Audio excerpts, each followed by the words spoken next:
We have normalized being tired, but there's a compound that's better than caffeine to fix it. When the low energy becomes normal, we've learned to kind of power through it. We add more caffeine, maybe a little more discipline, a little more willpower, a little more pushing. But here's the real twist. What if the problem wasn't that your body is weak, but that your cells aren't bouncing back from stress the way that they should? They're not responding properly. There is a compound that traditional medicine has used for centuries for this exact problem. It's called Shilajit. It sounds strange, but it literally comes from the high altitude rock resins in the Himalayas. And Dr. Andrew Huberman has talked about it. We've seen a lot of people talk about it over the last year or two. But modern research within the last couple of even months is starting to explain why people have used it for so long. Now, stick with me because in a minute, I'm going to show you why some of the modern data is really catching up and where the hype might go a little too far and some of the claims might be a little much, right? But just so you can track this whole thing clearly, here's what we'll cover in this video. First, we're going to talk about what Shilajit actually is and what the word adaptogen really means to your body and in this context. Secondly, we're going to talk about how it can blunt oxidative stress. We're going to talk about literally some human data in bone health and a mechanistic study that explains the why behind the whole adaptogenic aspect of Shilajit. Third, the fatigue angle. We're going to talk about mitochondria. We're going to talk about the hypothalamic pituitary and adrenal axis and your just adrenals, what this means for your day-to-day stamina, what it means for your mood, your level of exhaustion. And then fourth, we're going to talk about muscle performance, adaptation,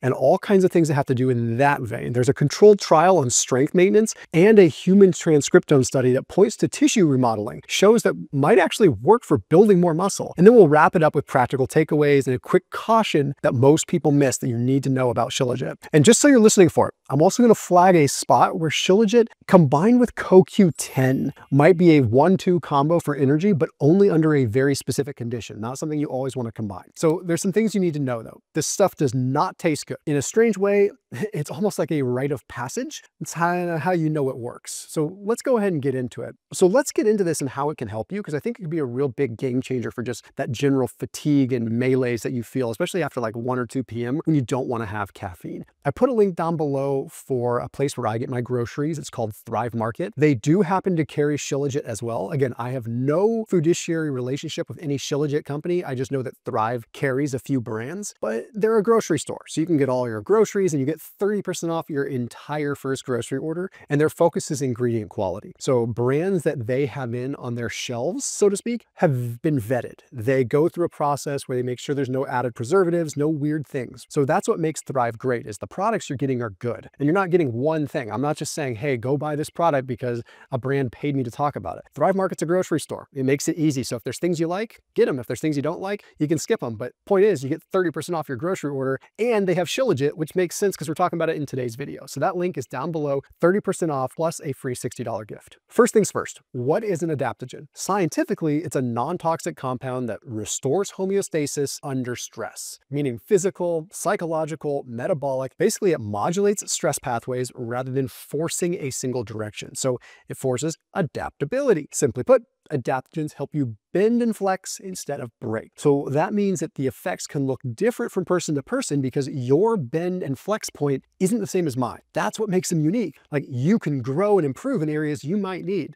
So Shilajit, which is a resin that is full of fulvic acids and what are called trace bioactives, this has been used in Ayurvedic styles for literally centuries. But I've learned over the years you can't just rely on tradition. I always kind of joke and say, in God we trust, everything else, give me data, right? So let's talk data here. The first stop is oxidative stress. And this is one of Shilajit's most documented abilities, is to help oxidative stress. It's very rich in fulvic acid, which is a very powerful, potent antioxidant. In the lab, that shows up in a few ways. There was an study in particular published in the Archives of Gynecology and Obstetrics. It found that Shilajit against radiation-induced oxidative damage in the ovaries was profound. They saw less cell damage, less apoptosis, which is where the cells, they basically pre-programmed cell death. They ended up having lower expression of P53, of BAX, what's called caspase 3, which this happens when you undergo radiation. It's basically high stress. Scientifically, it suggests that Shilajit buffered the oxidative hit so strongly that cells didn't have to pull sort of the self-destruct lever as often. So simply put, there were fewer emergency shutdowns at a cellular level. But what about humans? Because that's animal stuff. So this is where things do get interesting though. There was a randomized, double-blind, placebo-controlled trial that was in phytomedicine, and it took a look at postmenopausal women with osteopenia for 48 weeks, so almost a year, on either 250 milligrams or 500 milligrams of Shilajit extract or placebo. The oxidative stress markers moved in the right direction, right? They had malondialdehyde went down, glutathione went up at both doses, but mechanistically, the 500 milligram dose also boosted osteoprotectorin. Mechanistically, the 500 milligram dose also boosted osteoprotegerin. This is like the decoy receptor that balances the axis that sort of helps reduce bone resorption. In other words, lower oxidative stress plus a nudge toward bone preservation. It helped them adapt because they were premenopausal. That's where they needed it. It might not do the same thing in a 19-year-old male. If you translate that to daily life, when stress chemistry is calmer, tissues like bone aren't constantly fighting an uphill battle. It helped the stress there. In a moment, I'm going to connect this whole antioxidant theme to muscle because that's where performance and recovery live. We do have to look at the recovery, right? So if you look at fatigue and energy, like if stress is the fire, mitochondria are the power plants that you're asking to run through smoke. And there's strong rodent data that gives us a window into what Shilajit is doing here. Okay, there was a study in the Journal of Ethnopharmacology, and it used a chronic fatigue model in rats. Rats that were chronically fatigued, they made chronically fatigued, and they saw that Shilajit reduced anxiety-like behavior and reversed fatigue-induced immobility. So they were so tired they couldn't move. Two mechanisms really stood out here. One, the HPA axis modulation. So Shilajit helped normalize cortisol, corticosteroid, and adrenal weight, which in rodent terms signals a more resilient stress response. That is translatable to humans. But the second thing they noticed was there was heavy mitochondrial support. So Shilajit stabilized the electron transport chain complexes and what is called mitochondrial memory potential.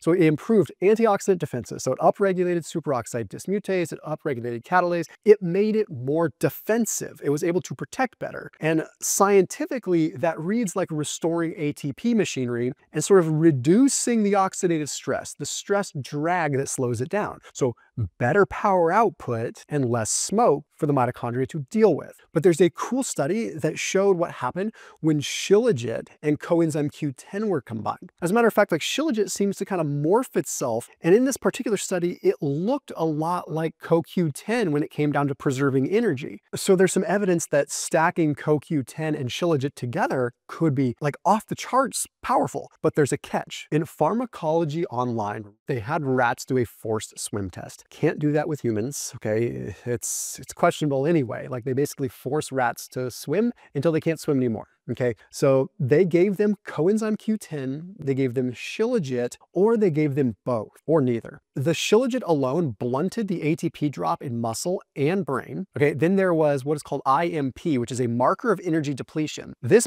barely budged in the Shilajit group compared to controls. Now, CoQ10, which is an easy supplement that you could get, did similar. But what about the combo? Well, that's where synergy showed up. And it's likely because CoQ10 supports the electron transport chain, while Shilajit, via fulvic acid and other minerals, actually improves the electron transfer capacity and the antioxidant abilities. So basically, you're working on two different systems. One that's allowing energy to be produced, and another that is improving the efficiency of the energy being produced. The catch is timing and context. These effects emerged under strenuous and repeated stress. So for example, when your mitochondria are actually under load. So translation here is that you see the benefit when you're pushing, not when you're lounging. Arguably, you could adapt yourself to be more relaxed and more like less athletic in a way, right? So now that we've covered fatigue mechanisms, it makes sense to pivot to actual performance and possibly even fat loss. And this is where we have a controlled human trial in the Journal of the International Society of Sports Nutrition, and it gave active people 250 milligrams daily of Shilajit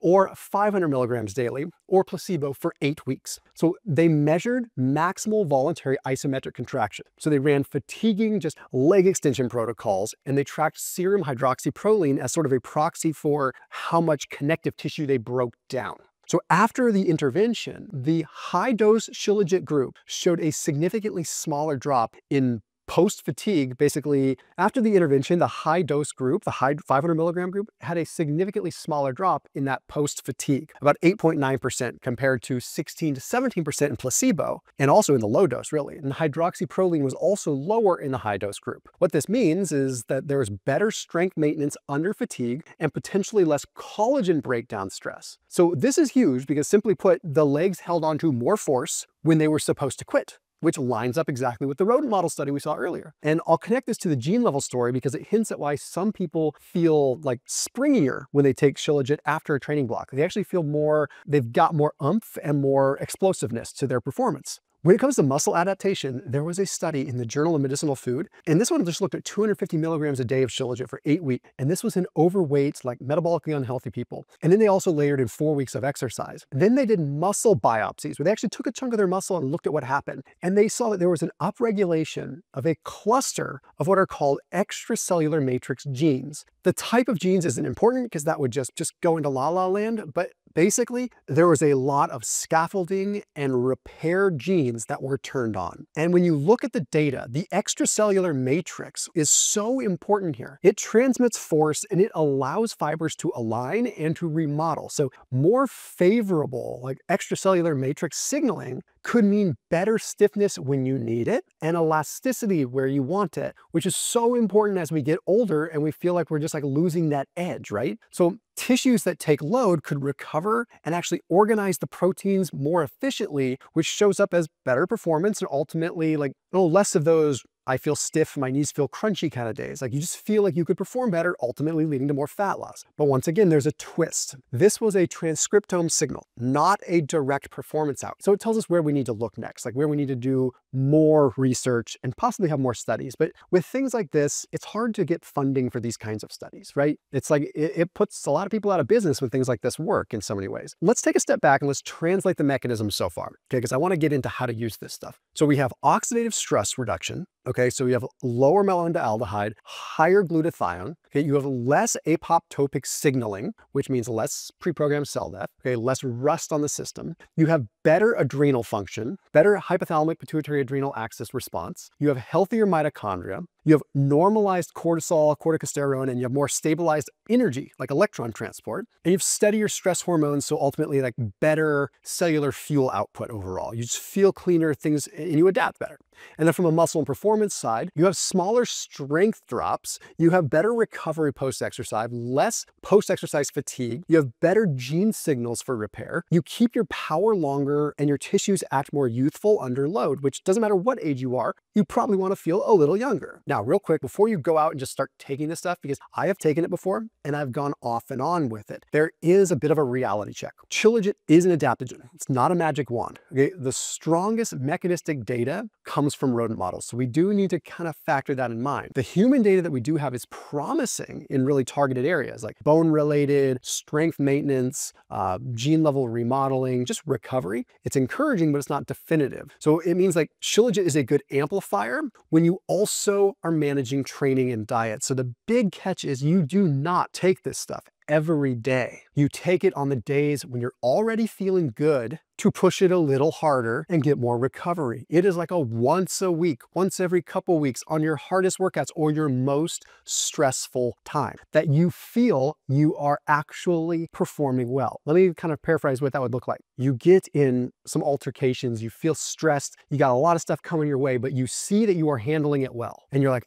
normally I'd react, I'm doing good. That's when you double down on the stuff because it helps you adapt even more and not adapt in a negative way. So don't take it as a crutch, take it as an amplifier of where you already are. Let me say that again. Do not take it as a crutch, take it as an amplifier, okay? And quality matters more than dose. Because if the resin isn't purified, you could be concerned with heavy metals and contaminants. Okay, you've just traded one stressor for another. So a simple guideline that most people skip with Shilajit. Here's the practical, simple version. If your main struggle is that you crash under stress or your legs give out under stress of a workout, Shilajit may help you to bend instead of break, especially when you go upwards to like 500 milligrams per day, at least in the studies that we saw, right? If your struggle is more, I'm postmenopausal with bone concerns, or I'm getting older and I just want to recover better, then you're looking at more like a 250 milligram dose per day kind of thing, right? Now, when I say per day, I mean day that you need the help, or day that you want the amplifier. Now, if you're looking for more mitochondria and more metabolic health, this is where you have to have a stimulus, and this is where you would combine CoQ10,